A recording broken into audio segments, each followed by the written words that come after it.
श्री परमात्मने नमः। श्रीमद्भगवद्गीता अथ प्रथमोऽध्यायः। धृतराष्ट्र उवाच धर्मक्षेत्रे कुरुक्षेत्रे समवेतायुयुत्सवः। मामकाः पाण्डवाश्चैव किमकुर्वत् सञ्जय।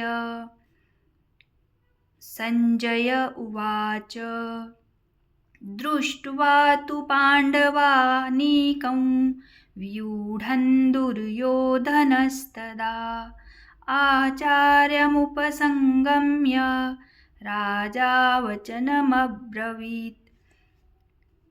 पश्यैतां पाण्डुपुत्राणाम् आचार्यामहितिं च मूं व्यूढान् द्रुपदपुत्रेण तव शिष्येण धीमता। अत्र शूरमहेश्वासा भीमार्जुनसमायुधि युयुधानो विराटश्च द्रुपदश्च महारथः। दृष्टकेतुश्चेकितानः काशीराजश्वीर्यवान् पुरुजित् कुन्तिभोजश्च शैब्यश्च नरपुङ्गवः। युधामन्युश्च विक्रान्त उत्तमौजाश्च वीर्यवान् सौभद्रौ द्रौपदेयाश्च सर्व एव महारथाः। अस्माकं तु विशिष्टा ये तन्निबोधत् द्विजोत्तमम्। नायका मम सैन्यस्य संज्ञार्थं तान् ब्रवीमि ते। भवान् भीष्मश्च कर्णश्च कुरुपश्च समितिञ्जयः। अश्वत्थामा विकर्णश्च सौमदत्तिस्तथैव च अनन्ये च बहवः शूरा मदर्थे सौमदत्त जीविताः।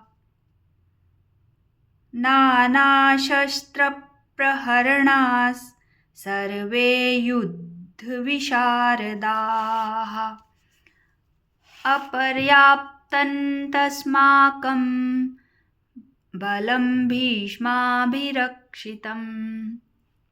पर्याप्तं त्विदमेतेषां बलं भीमाभिरक्षितम्।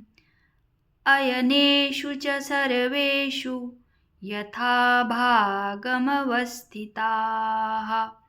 भीष्ममेवाभिरक्षन्तु भवन्तः सर्व एव हि।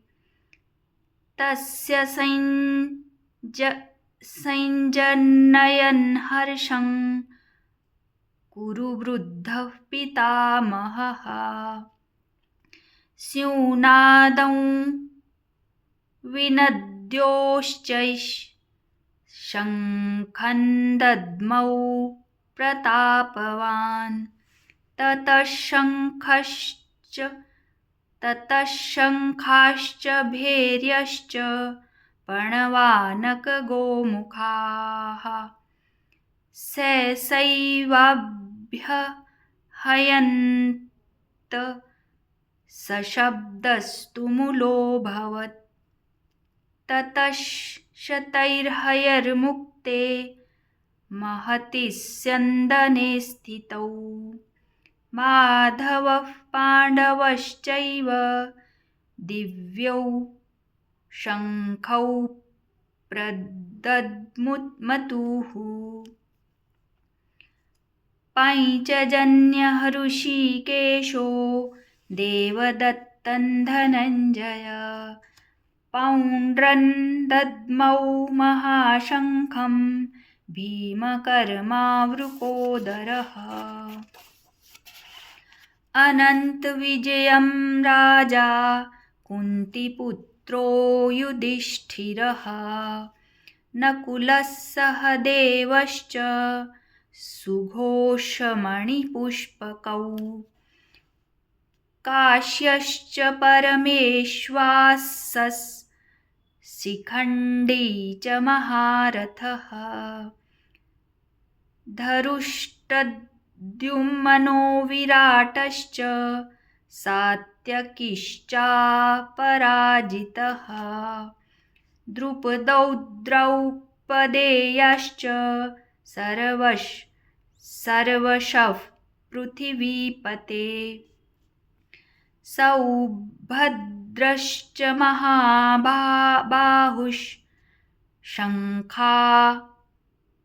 शङ्खान् दद्मुः पृथक् पृथक् सघोषोधार्तराष्ट्राणां हरुद्यानि व्यदारयत् नभश्च पृथिवीं चैव तुमुलो व्यनुनादयन् अथ व्यवस्थितान् दृष्ट्वा धार्तराष्ट्रान् कपिध्वजः प्रवृत्ते शस्त्रसम्पाते धनुरुद्यं पाण्डवः हृषीकेशं तदा वाक्यम् इदमाह महीपते सैन्ययोरुभयोर्मध्ये रथं स्थापय मेचयुत् यावदेतान्निरीक्ष्येऽहं योद्धुकामानवस्थितान् कैर्मया सह योद्धव्यम् अस्मिन् रणसमुद्यमे योत्स्यमानानवेक्षेऽहं य एतेऽत्र समागताः धार्तराष्ट्रस्य दुर्बुद्धेर्युद्धे प्रियचिकीर्षवः सञ्जय उवाच एवमुक्तो हृषीकेशो गुडाकेशेन भारत सेनयोरुभयोर्मध्ये स्थापयित्वा रथोत्तमम् भीष्मद्रोण प्रमुखतः सर्वेषां च महीक्षिताम् उवाच पार्थ पैष्यैतान् समवेतान् कुरूनिति तत्रापश्यत् स्थितान् पार्थः पितॄनथ पितामहान् आचार्यान् मातुलान् भ्रातॄन् पुत्रान् पौत्रान् सखींस्तथा श्वशुरान् शुरुदश्चैव सेनयोरुभयोरपि तान् समीक्ष्य स कौन्तेयः सर्वान् बन्धूनवस्थितान् कृपया परयाविष्टो विषिदन्निदमब्रवीत् दृष्ट्वेमं स्वजनं अर्जुन उवाच दृष्ट्वेमं स्वजनं कृष्णयुयुत्सुं समुपस्थितम् सीदन्ति मम गात्राणि मुखं च परिशुष्यति वेपयुश्च शरीरे मे रोमहर्षश्च जायते गाण्डीवं संसते हस्तात् त्वक्चैव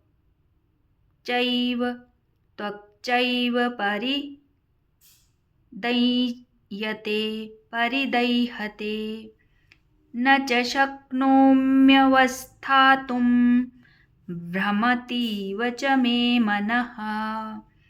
निमित्तानि च पश्यामि विपरीतानि केशव। न च श्रेयोऽनुपश्यामि हत्वा स्वजनमाहवे।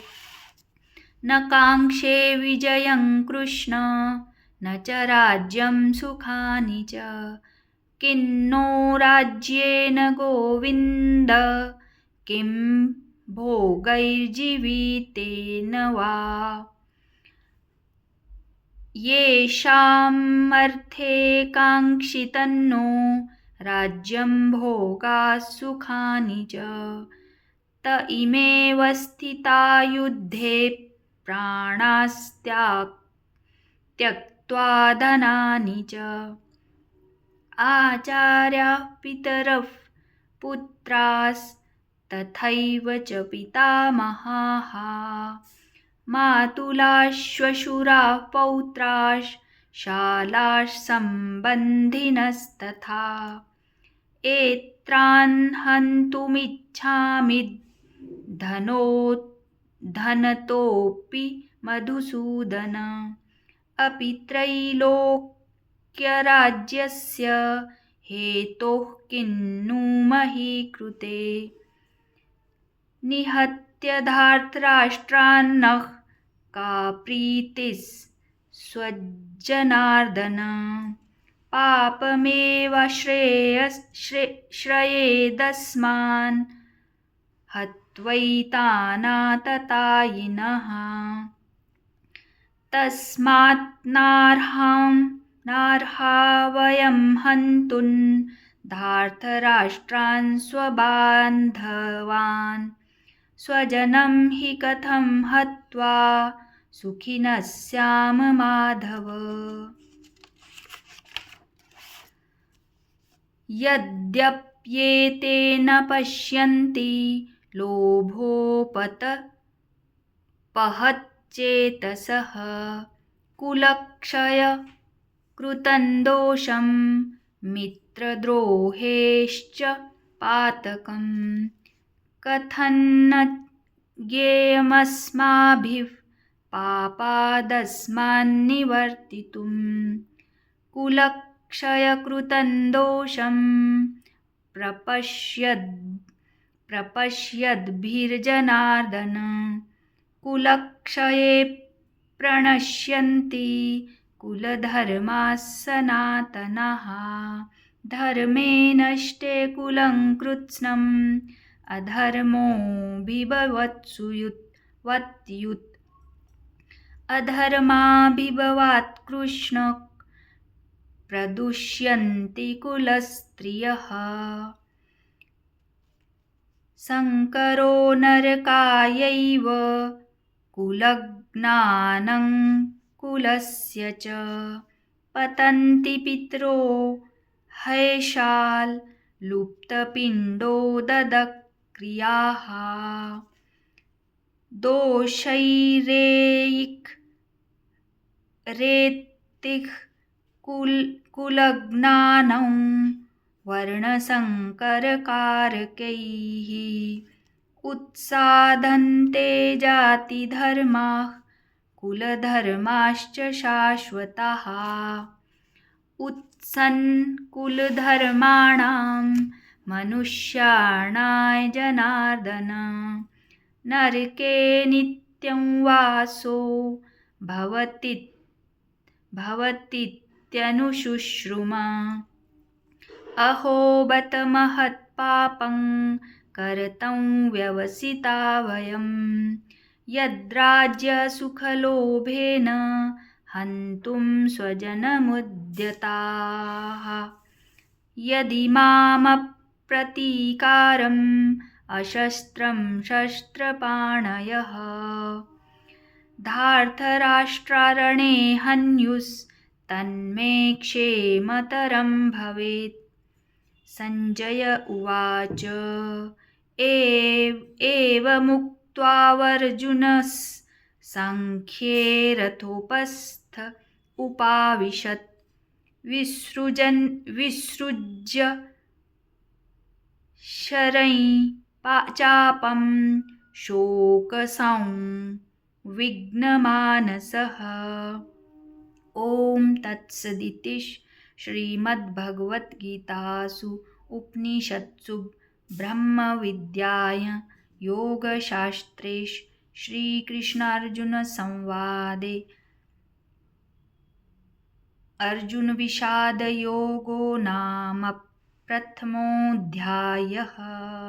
ॐ श्रीकृष्णार्पणमस्तु।